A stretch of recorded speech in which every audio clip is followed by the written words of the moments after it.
اللہ الرحمن الرحیم۔ اور تم جہاں سے بھی سفر کے لیے نکلو اپنا منہ نماز کے وقت مسجد حرام کی طرف کرو، اور یقیناً یہی بات ہے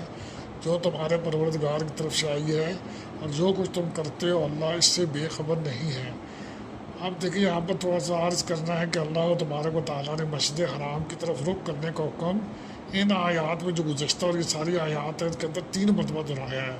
اس سے ایک تو حکم کی اہمیت اور تاکید جترانی مقصود ہے،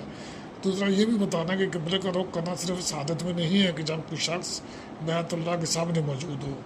بلکہ جب مکہ مکرمہ سے نکلا ہوا ہو تب بھی یہی حکم ہے، اور کہیں دور چلا جائے تب بھی یہ فریضہ ختم نہیں ہوتا۔